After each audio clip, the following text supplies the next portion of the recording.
So students, आज हमने ना जो मेजर टॉपिक है दैट इज ऑप्टिकल इंस्ट्रूमेंट. ठीक है, हमारे क्लास 12th में ना हमारा पास जो ह्यूमन आई है नेचुरल ऑप्टिकल इंस्ट्रूमेंट है वो नहीं हमने पढ़ना. ठीक है, सिलेबस का पार्ट नहीं है, वो क्लास 10th में किया. फिर उसके बाद आते हैं ह्यूमन आई के डिफेक्ट आते हैं.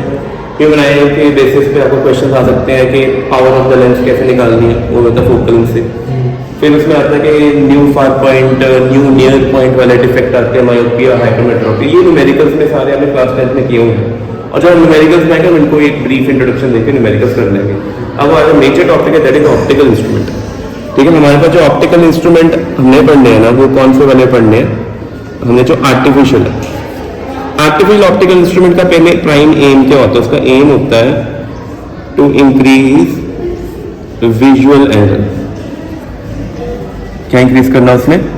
विजुअल एंगल इंक्रीज करना. तो पहला टॉपिक है कि विजुअल एंगल क्या होता है. तो ये आपको एमसीक्यू में 1 मार्क क्वेश्चन एग्जामिनर वाइवा में पूछ सकता है कि ऑप्टिकल इंस्ट्रूमेंट आप सिंपल माइक्रोस्कोप यूज कर रहे हो, कंपाउंड माइक्रोस्कोप यूज कर रहे हो, टेलीस्कोप यूज कर रहे हो, क्यों कर रहे हो? क्या वो ऑब्जेक्ट का साइज बढ़ाता है कि ऑब्जेक्ट का एंगल बढ़ाएगा? It increases the angle, visual angle. ठीक है, जैसे ये आपने पेपर में जब भी ह्यूमन आई बनानी है तो आपने इसे सर्कल ड्रॉ करके ऐसे करते हैं, दिस इज ह्यूमन आई. तो ये उसका प्रिंसिपल एक्सिस हो गया. यहाँ पे होता है रेटिना. ये सारा रीजन कौन सा है? ये रेटिना है. आपके रेटिना के ना दो तरह के सेल्स होते हैं, रॉड्स, दूसरे कौन से होते हैं? कॉन्स. रॉड्स एंड कॉन्स अगर एक्टिवेट होंगे दे द फोटो रिसेप्टर. क्या करेंगे? Photo receptor. क्लास 10th में आपने कंट्रोल एंड कोऑर्डिनेशन में रिसेप्टर्स पढ़े हुए हैं, सेंसरी, जो सेंस को गेन करते हैं, फील करते हैं, सिग्नल कैच करते हैं, फिर ऑप्टिक नर्व के थ्रू ब्रेन को भेजते हैं.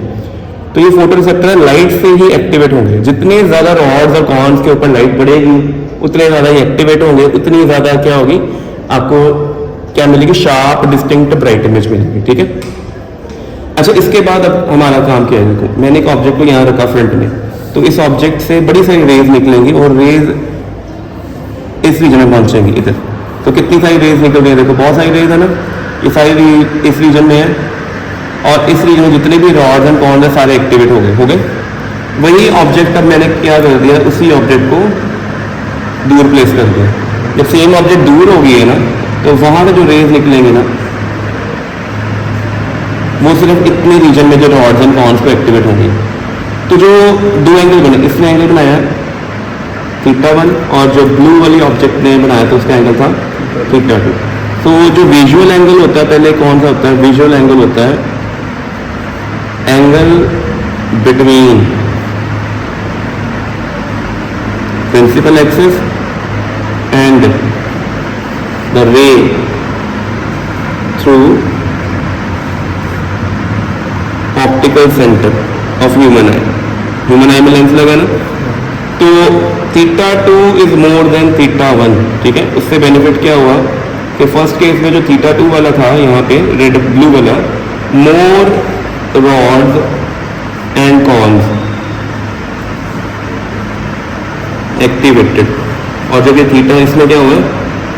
Less cons and rods activated. ठीक है, जिससे इंफॉर्मेशन मिली कि विजुअल एंगल छोटा हो गया, ब्राइटनेस कंट्रास्ट कम हो गया. जैसे देखो ये पेन के ऊपर लिखा हुआ पेंटोनिक, बिल्कुल पास से देखो लेंस के पेंटोनिक प्रॉपर नजर आ, गैप नहीं है. अब मैं इसको दूर लेके जा रहा हूँ, अभी भी पेंटोनिक नजर आ रहा है बट इसकी कंट्रास्ट गैप कम हो गया. इसका मीन ये नहीं कि हमारी ह्यूमन आई थोड़ी वीक हो गई है. It is the property of human आई कि हम जब ऑब्जेक्ट पास होगी ज़्यादा रेज आ रही तो डिस्टिंक्ट क्लियर शार्प कंट्रास्ट में दिखेंगे, बट अगर दूर से देखें तो वो कंट्रास्ट कम हो गया. ठीक है, तो ये विजुअल एंगल का प्रॉपर्टी था. अब हमारे पास आता है कि ऑप्टिकल इंस्ट्रूमेंट जिसने क्या इंक्रीज करना है? विजुअल एंगल को इंक्रीज करना. मेन चीज़ ये होती है. पहला ऑप्टिकल इंस्ट्रूमेंट हमारे पास कौन सा है? Simple microscope. देखो एनसीईआरटी बुक में भी है ये चीज़ें, आपके पास रेफरेंस बुक उसमें भी है. ठीक है, मैं जो बुक फॉलो करूँगा इसको करने के लिए वो होगी कंसेप्ट ऑफ फिजिक्स वॉल्यूम 1 एक्सी वर्मा. ठीक है, तो उसके अकॉर्डिंग मैंने चलना था. ठीक है, तो कंपाउंड सिंपल माइक्रोस्कोप के ना दो केसेस हैं. ऑप्टिकल इंस्ट्रूमेंट दो तरह से वर्क करते हैं. एक ऑप्टिकल इंस्ट्रूमेंट का जो पहला पार्ट होगा ना वो कौन सा होगा? जब वो नॉर्मल एडजस्टमेंट बोलते हैं उसको. नॉर्मल एडजस्टमेंट में क्या होता है कि आपकी जो ऑब्जेक्ट होती है वो आपने आई लेंस के आगे कहीं पे ऑप्टिकल इंस्ट्रूमेंट यूज रखी हुई है. जो ऑप्टिकल इंस्ट्रूमेंट है ना वो क्या शो करेगा कि आपकी जो ऑब्जेक्ट है it appear to be at infinity. जैसे देखो ये मेरे पास नॉर्मल आई है, निकेड आई है, बिना कोई इंस्ट्रूमेंट है. तो बिना कोई इंस्ट्रूमेंट के अगर आपने ऑब्जेक्ट को क्लियरली देखना है तो आप कितने डिस्टेंस पे रखते हो, आपको क्लास 10 में पता है, वो होता है least distance of distinct vision. कितना होता है वो? 25 सेंटीमीटर। किसके लिए होता है? नॉर्मल आई। एक बंदा जिसको स्पेक्टिकल्स नहीं लगे हुए हैं उसका लीस्ट नियर पॉइंट कितना है? 25 सेंटीमीटर। ठीक है, तो यहाँ से जो रेज आएंगी विजुअल एंगल कितना बनेगा? ये बनेगा थीटा नॉट। थीटा नॉट क्या होगा? हाइट और ये डी। अगर हम इस ट्रायंगल में tan थीटा नॉट निकालने में आएगा परपेंडिकुलर बाय बेस आएगा।